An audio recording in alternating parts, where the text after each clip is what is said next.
never imagined I'd become a target of the Homeowners Association president, but then again, I never expected someone like Diane Walters to have so much control over our peaceful little suburb.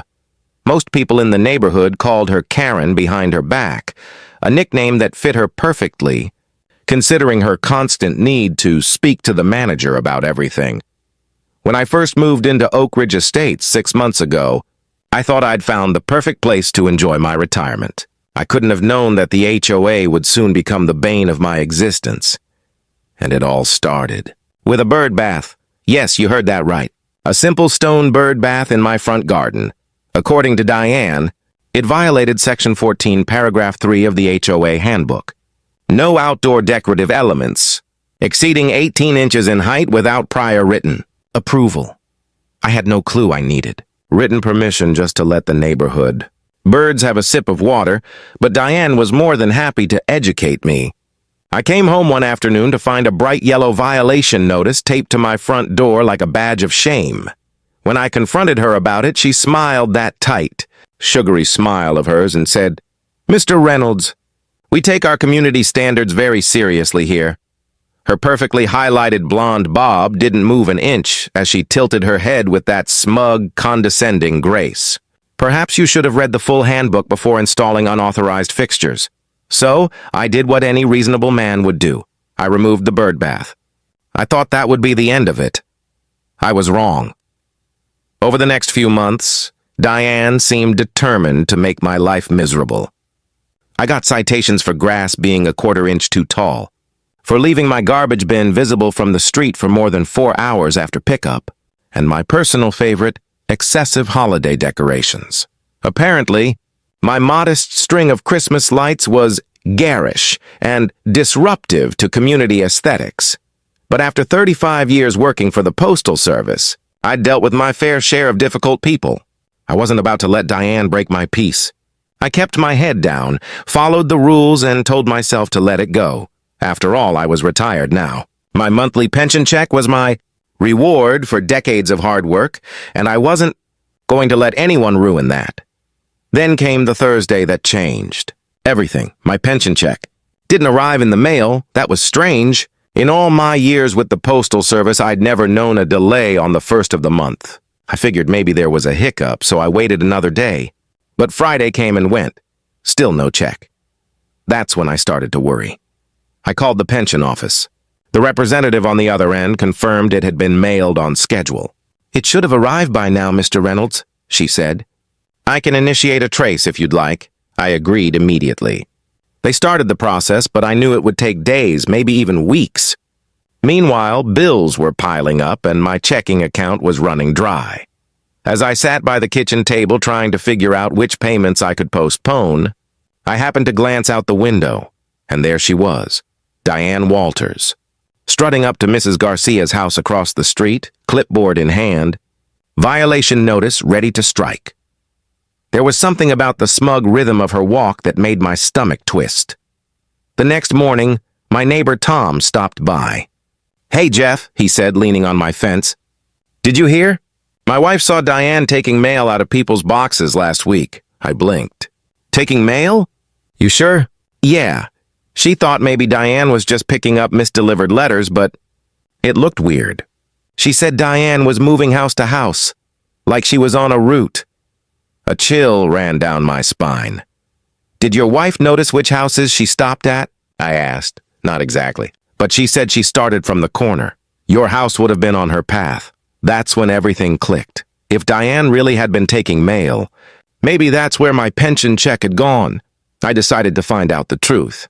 I called Mike, an old buddy from my postal days who still worked as a carrier in our area. "Mike," I said, "I need a favor. Can you tell me what time you'll be dropping mail here tomorrow and hold any official-looking envelopes so I can pick them up myself?" Mike didn't even hesitate. "You got it, Jeff." The next day, I sat by my front window, waiting. Sure enough, about 10 minutes after Mike finished his route, I saw her, Diane Walters, marching down the sidewalk with that same self-satisfied strut, pausing at every mailbox like she owned the street. And that's when I knew, whatever was happening, this time I'd catch her in the act. When Diane reached my mailbox, She did a quick glance around to make sure no one was watching. Then, with the precision of a practiced thief, she opened the box and began rifling through my mail. I hit record on my phone, zooming in through the blinds just as she pulled out an envelope that looked exactly like one from my credit union and slipped it right into her designer purse. My hands clenched. My heart was pounding, but I forced myself to stay calm. This wasn't just another HOA infraction. This was mail theft, a federal crime. I immediately called Mike. "Mike, she did it. I got her on camera," I said. His voice turned serious.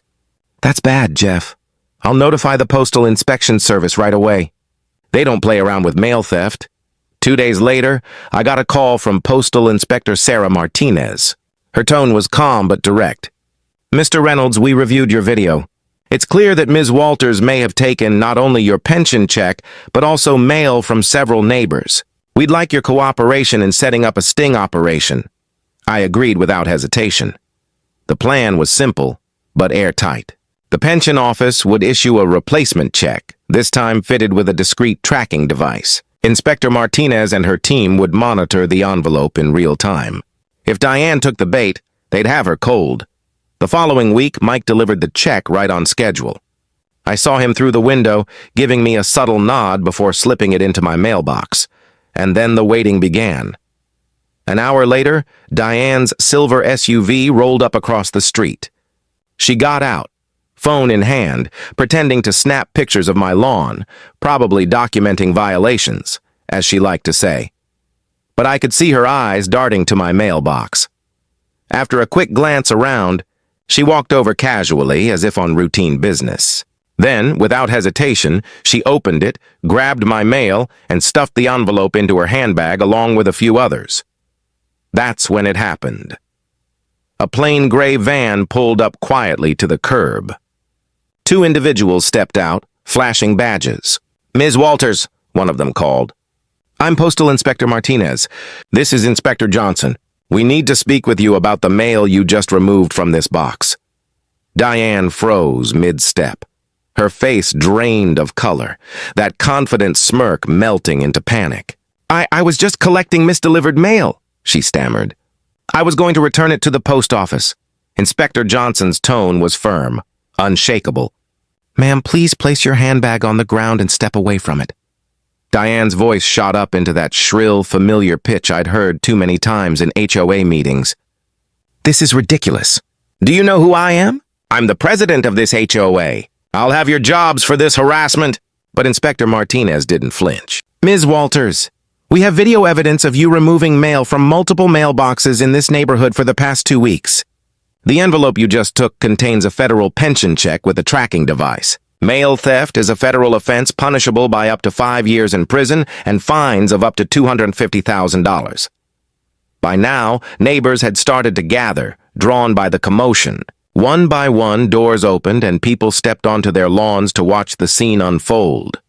Diane looked around wildly, realizing she had an audience. "This is all a misunderstanding," she cried, her voice cracking. "I was just protecting community standards." The inspectors exchanged a glance, then asked her to open her bag. Inside were not only my pension check, but dozens of other letters and envelopes, credit card bills, bank statements, utility notices, even a child's birthday card. The evidence was undeniable. As Inspector Johnson placed the cuffs on her wrists and read her rights, Diane's composure completely shattered. The mighty HOA president, the self-proclaimed enforcer of neighborhood order, was being led away in front of everyone she once ruled over. And I'll admit, I felt a mix of satisfaction and sadness watching it happen. She'd let her obsession with control consume her until it destroyed her life. Later, a search of her home turned up boxes of stolen mail from across the subdivision, including my original pension check. She'd been too cautious to cash it, probably worried about getting caught. But now it didn't matter. The evidence spoke for itself. Diane Walters was charged with federal mail theft, a serious felony. Her lawyer tried to negotiate a plea deal, but the prosecutor wasn't having it, not after seeing the extent of her crimes and the methodical way she'd committed them. 3 months later, I sat in the courtroom as the judge read her sentence aloud. 2 years in federal prison, 3 years of supervised release, a $75,000 fine. As the reality sank in, Diane's carefully polished image crumbled. Her makeup streaked, her composure gone. But who will run the HOA? She wailed, looking around desperately for someone, anyone, to defend her.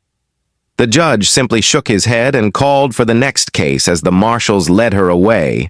And for the first time in months, Oak Ridge Estates felt quiet again, peaceful, free.